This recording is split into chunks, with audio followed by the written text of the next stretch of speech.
Chapter 2. Now in the 2nd year of Nebuchadnezzar's reign, Nebuchadnezzar had dreams, and his spirit was so troubled that his sleep left him. Then the king gave the command to call the magicians, the astrologers, the sorcerers, and the Chaldeans to tell the king his dreams. So they came and stood before the king. And the king said to them, I have had a dream, and my spirit is anxious to know the dream. Then the Chaldeans spoke to the king in Aramaic, O king, live forever! Tell your servants the dream, and we will give the interpretation. The king answered and said to the Chaldeans, My decision is firm. If you do not make known the dream to me and its interpretation, you shall be cut in pieces, and your houses shall be made an ash heap. However, if you tell the dream and its interpretation, you shall receive from me gifts, rewards, and great honor. Therefore, tell me the dream and its interpretation. They answered again and said, Let the king tell his servants the dream, and we will give its interpretation. The king answered and said, I know for certain that you would gain time, because you see that my decision is firm. If you do not make known the dream to me, there is only one decree for you. For you have agreed to speak lying and corrupt words before me till the time has changed. Therefore, tell me the dream, and I shall know that you can give me its interpretation.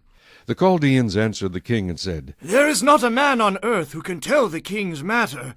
Therefore no king, lord, or ruler has ever asked such things of any magician, astrologer, or Chaldean. It is a difficult thing that the king requests, and there is no other who can tell it to the king except the gods, whose dwelling is not with flesh. For this reason the king was angry and very furious, and gave the command to destroy all the wise men of Babylon. So the decree went out, and they began killing the wise men, and they sought Daniel and his companions to kill them. Then with counsel and wisdom Daniel answered Arioch, the captain of the king's guard, who had gone out to kill the wise men of Babylon. He answered and said to Arioch the king's captain, Why is the decree from the king so urgent? Then Arioch made the decision known to Daniel. So Daniel went in and asked the king to give him time, that he might tell the king the interpretation.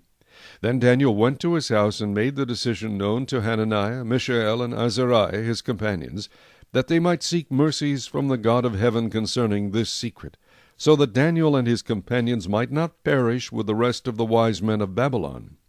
Then the secret was revealed to Daniel in a night vision. So Daniel blessed the God of heaven. Daniel answered and said, Blessed be the name of God, forever and ever, for wisdom and might are his. And he changes the times and the seasons. He removes kings and raises up kings. He gives wisdom to the wise and knowledge to those who have understanding. He reveals deep and secret things. He knows what is in the darkness, and light dwells with him. I thank you and praise you, O God of my fathers. You have given me wisdom and might, and have now made known to me what we asked of you.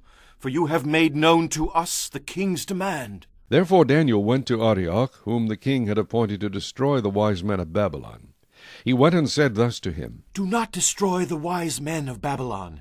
Take me before the king, and I will tell the king the interpretation. Then Arioch quickly brought Daniel before the king and said thus to him, I have found a man of the captives of Judah, who will make known to the king the interpretation. The king answered and said to Daniel, whose name was Belteshazzar, Are you able to make known to me the dream which I have seen and its interpretation? Daniel answered in the presence of the king and said, The secret which the king has demanded, the wise men, the astrologers, the magicians, and the soothsayers cannot declare to the king.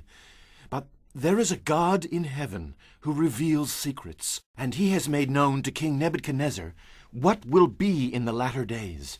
Your dreams and the visions of your head upon your bed were these. As for you, O king, thoughts came to your mind while on your bed about what would come to pass after this.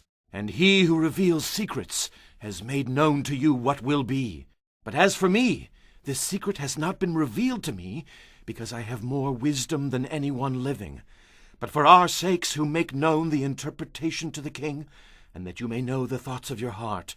You, O king, were watching, and behold a great image. This great image, whose splendor was excellent, stood before you, and its form was awesome. This image's head was of fine gold, its chest and arms of silver, its belly and thighs of bronze, its legs of iron, its feet partly of iron and partly of clay. You watched while a stone was cut out without hands, which struck the image on its feet of iron and clay, and broke them in pieces. Then the iron, the clay, the bronze, the silver, and the gold were crushed together, and became like chaff from the summer threshing floors. The wind carried them away, so that no trace of them was found, and the stone that struck the image became a great mountain, and filled the whole earth. This is the dream. Now we will tell the interpretation of it before the king.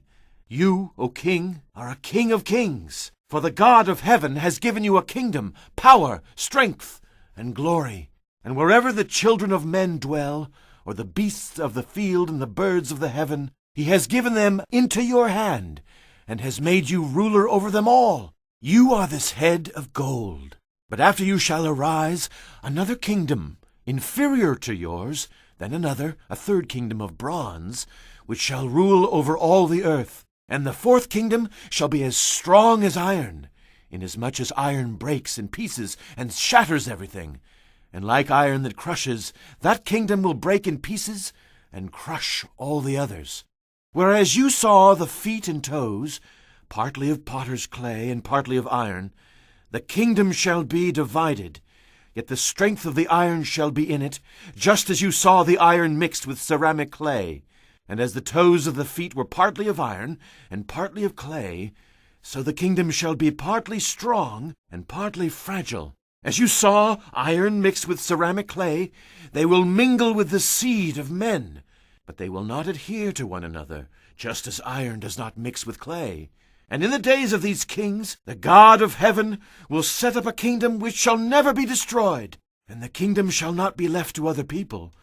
It shall break in pieces and consume all these kingdoms, and it shall stand forever. Inasmuch as you saw that the stone was cut out of the mountain without hands, and that it broke in pieces the iron, the bronze, the clay, the silver, and the gold, the great God has made known to the king what will come to pass after this.